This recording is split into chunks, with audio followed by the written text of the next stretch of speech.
Estamos aquí presente con Andrés Vilizán, coach y consultor. Bueno, ante todo, muchas gracias, Andrés, por estar aquí presente. Bien, gracias por la invitación. Andrés, contanos un poquito cuando se escucha muchas veces hablar de coaching, ya sea por el lado empresarial, por el lado político. Sí, Últimamente sí, se sí. ha escuchado también, o se ha insertado, digamos, ese concepto dentro de lo que es la política. Pero a grandes rasgos, ¿qué significa? Mira, el coaching es una metodología que surge principalmente en los deportes. Bueno, después llega un momento en que se empieza a aplicar en las empresas y luego se va expandiendo a diferentes disciplinas en donde se lleva adelante. Y bueno, en realidad es una metodología que tiene un formato, una manera, un camino para asistir a alguien a que vaya del lugar donde está al lugar donde quiere ir. Por ese motivo es que aparecen diferentes aplicaciones en diferentes ámbitos como la política, el deporte, la empresa.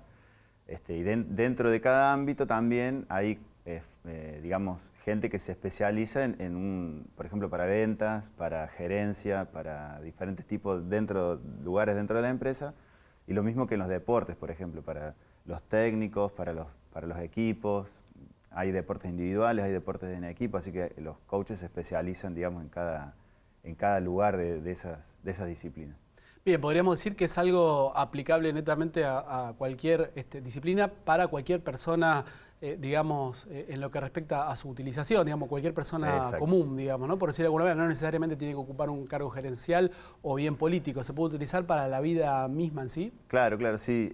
Lo que sí, hay una distinción que a mí me gusta hacer siempre, y es que el coaching no es una terapia, digamos, ¿no? En general el coach trabaja con personas que quieren lograr un resultado. Y en caso de que exista algún tipo de patología, de psicopatología, siempre tiene que tener un profesional, que en este caso son los psicólogos o los psiquiatras, que se encargan de esa parte. El coach lo que hace más que nada es trabajar sobre un objetivo, un resultado que la persona quiere conseguir. Un crecimiento de la empresa, a lo mejor un tenista que quiere subir en el ranking del ámbito en que se desempeña, o un equipo que también quiere lograr un campeonato o un ascenso o lo que sea, digamos, en su ámbito. Más que nada para eso es que el coaching trabaja en ese aspecto.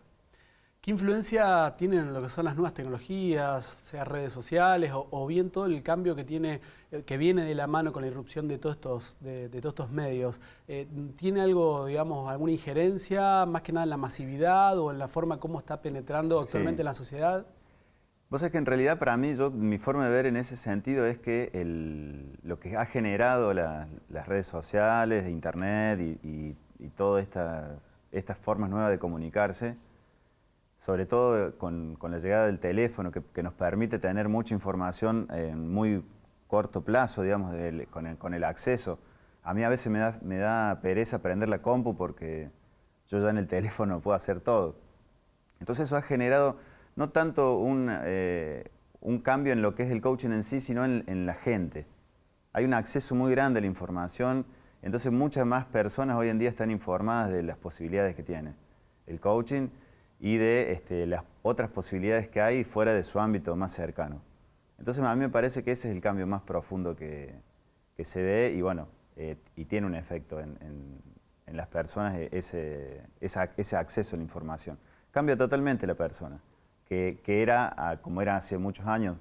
Yo trabajo con muchos vendedores y ellos siempre, digamos, cada día se encuentran más con gente que de algunas cosas sabe más que ellos de los productos. Imagínate un comercio que vende una variedad muy grande de productos desde computación hasta línea blanca.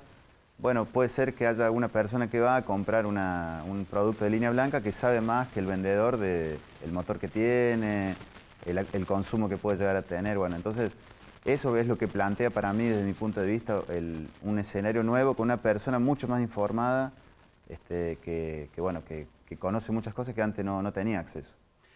Se ha escuchado hablar de lo que es el mentoring o tener una especie de mentor que se da en Sí. algunos casos, que si bien no es algo masivo, pero como bien vos decías, ¿no? Este acceso a la información, a la masividad de la información Sí. hace que son cosas que de a poquito se vayan instalando. ¿Nos podés explicar o contar un poquito de qué se Claro, trata? justamente es una distinción interesante la que vos traes porque bueno, comenzamos a distinguir primero el coaching de la terapia, dijimos que no es terapia, digamos, si a una persona que quiere llevar adelante un proceso terapéutico, el coaching no es la metodología adecuada para eso.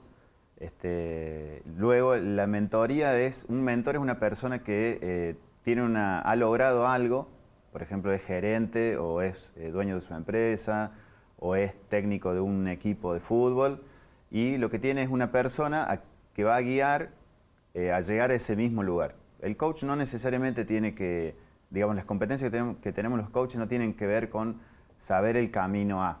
En cambio, un mentor sí. En general, en las empresas, sobre todo en las empresas grandes, un controller, por ejemplo, tiene algunos jóvenes profesionales de ciencias económicas que los va guiando para en algún momento ocupar cargos gerenciales, que en general son gente que sabe del tema y, bueno, y les enseña cómo se hace. En cambio, el coach tiene más una parte de autoconocimiento, autodescubrimiento, en donde la metodología misma lo que hace es buscar sacar lo mejor de la persona, los recursos internos de la persona, más que nada, a diferencia del mentor. Bien, se habla mucho de lo que es el liderazgo y más aún, digamos, en los tiempos actuales. Hablo de los tiempos actuales en el sentido de la vorágine, Sí. de la transformación, básicamente, del cambio de era, en lo que Sí. respecta al tema, como hablábamos antes, de la irrupción de las tecnologías. Específicamente el liderazgo en tiempos actuales, ¿qué diferencia podés encontrar hace 20 años atrás, donde eran cosas que lógicamente se veían en los libros, Sí. en algunas cuestiones allá tan muy lejanas o al menos un poco tácitas, y ahora es como que hay muchas más herramientas que están al alcance de cualquier persona? Sí, vos sabés que lo que yo me encuentro, digamos, en las empresas en las que trabajo, bueno, que son muy diversas y que encuentro gente que tiene diversas edades y formación también, me doy cuenta que cada día la persona busca una integralidad en el lugar donde trabaja o donde hace algún tipo de actividad. Porque bueno, hay mucha gente que trabaja no en empresas, sino en el Estado o en la parte de educación. Bueno, y en general las personas hoy en día busca integrar la mayor cantidad de cosas en su vida al elegir un trabajo, al elegir lo que va a hacer. Incluso tiene mucha conexión con la parte emocional, cómo se siente en el lugar, y no solamente el sueldo o las condiciones de trabajo, sino qué sentido tiene para la persona llevar adelante esa actividad. Y mientras más jóvenes son las personas con que yo trabajo, entiendo que más les gusta conectarse con eso, que tenga un sentido lo que hacen, que los emocione, que les guste. Cuando a mí me parece que una forma anterior de verlo era más que nada tener un trabajo, una cierta seguridad, por así decirlo, y hoy en día yo no veo eso que sea, sino que la persona cada vez busca más cosas en un trabajo.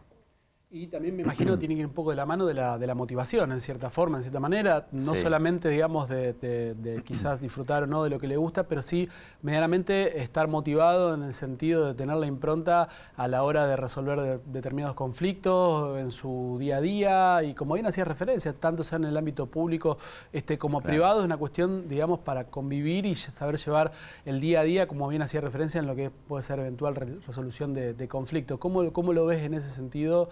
En esas diferencias. Claro, como viste, yo, digamos, como esto que yo te decía de la integralidad de la persona, que yo creo que la motivación, desde mi punto de vista y como yo lo trabajo, se relaciona con la parte emocional, con la parte de la actitud, vendría a ser, que para mí es muy importante, pero nunca es suficiente, porque nosotros podemos tener a alguien en una organización que está muy motivado, pero si no conoce del tema que tiene que conocer, no va a rendirlo bien, porque necesita también conocer esa parte metodológica. Yo por eso tengo un modelo que incluye la metodología, o sea, la persona tiene que saber de lo que se hace, de lo que tiene que hacer, la actitud, o la parte que vos nombrás, la motivación, y por otro lado también los modelos mentales adecuados para poder poner todo eso en funcionamiento. Yo creo que la motivación es muy importante, lo que sí no es lo único. Me gusta verlo así de esa forma. Y esto que vos me traes es muy común. A veces me llaman me dicen, bueno, vení a motivar a mi gente. Y bueno, y hay otras cosas además de eso. No solamente es la parte emocional, es muy importante. Pero bueno, hay que ver otras condiciones también de trabajo que que existen. Sí, no hay que perder de vista también como contexto que son cosas relativamente nuevas, aplicadas de forma por ahí quizás masiva, no sé si es la palabra la masividad, pero sí son cosas que recién se están empezando a ver y a aceptar socialmente en cierta forma, ¿no? Sí.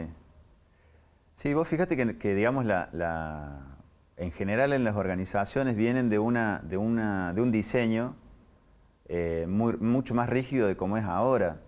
Hay muchas empresas, en este sentido son líderes las empresas de tecnología de la información que permiten el trabajo remoto. Yo conozco gente que trabaja para empresas de Estados Unidos, trabajan acá. O hay otras personas que trabajan en una empresa de acá, pero su cliente es de Estados Unidos. Entonces tienen reuniones con frecuencia en inglés, utilizando un sistema de streaming, cualquiera sea Zoom, Skype, el que sea. Entonces eso ha cambiado mucho el trabajo. Cada vez hay menos trabajo manual y bueno, y la forma de gestionar la empresa está muy orientada al trabajo manual. En cambio, como yo decía, influye mucho el conocimiento que tiene la gente ahora. Y bueno, por eso digo que creo yo que hay que ir hacia un cambio más integral de la persona. En ese cambio que hacía referencia, mención del cambio integral de la persona, ¿cuánto tiene que ver? Se habla mucho y se dice que de acá, es decir, los chicos están ahora actualmente estudiando, de acá a 20 años van a estar haciendo oficios que en la actualidad muchos de esos no existen. Si bien, lógicamente, los contextos socioeconómicos y las realidades económicas muchas veces hace que quizás se puedan llegar a demorar un poco más, un poco menos, pero como que esa transformación tarde o temprano termina llegando. ¿Crees que en cierta forma en lo que es la educación tradicional se debiera en alguna forma, en alguna manera empezar a analizar este tipo de disciplinas como preparatorias para los profundos cambios con los cuales estamos conviviendo? Y yo creo que es fundamental eso y lo que sí veo es que la tecnología, justamente ahora hay un ámbito en donde eso se puede lograr más fácil. La tecnología y las empresas de este tipo avanzan a una velocidad y los cambios en la educación avanzan a otra velocidad. Entonces es muy difícil alcanzarlos. Yo no soy experto en tecnologías, pero bueno, por ahí conozco gente que lo es y bueno, y hablaba con un amigo que le gusta mucho estudiar estas cosas y bueno, y hay un ejemplo que él me decía, las personas que legislan sobre temas tecnológicos son ignorantes de eso. Entonces, no, es muy difícil para la gente que legislar sobre empresas como Uber, sobre Facebook. Es muy complicado porque las empresas van a una velocidad, esas ideas van a una velocidad y el sistema educativo no los puede alcanzar. Por eso a mí me parece muy importante la educación que hay por fuera del sistema educativo. Y eso un poco es disruptivo con los paradigmas que hay dentro del sistema educativo y a mí me parece que está bueno tener diferentes visiones. No digo que una sirva y la otra no, sino que el complemento hace que sea bueno. Y en eso me imagino mucho tiene que ver el acceso a la información, como bien decías. ¿Se puede realizar coaching o algún tipo de curso, digamos, de cada persona, como decís vos, desde el celular o desde su casa? Es decir, un poco desafiando a la educación tradicional, digamos, ¿no? A la educación física, estando en el momento, ¿existe hoy? ¿Es algo que se hace? Sí, yo de hecho lo hago con cursos online y también... incluso he tenido algunos clientes que hemos hecho coaching 1-a-1 y vivimos acá en la misma ciudad, pero por cuestiones de horarios y también por una comodidad.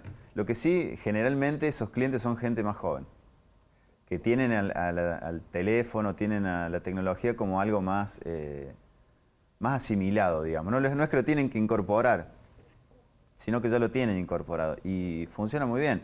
Lógicamente hay algunas cosas que el cara a cara, el 1-a-1, así, el contacto, bueno, que sería como esta entrevista, si lo hiciéramos por streaming es una cosa, estando acá juntos compartiendo es otra. Ese contacto humano no se va a perder. No se puede reemplazar con nada. Pero bueno, a veces sucede que bueno, encontrás a alguien que te cae bien y te gusta cómo propone hacer las cosas y no vive en tu país o no vive en tu ciudad. Y bueno, la forma de hacerlo es a través de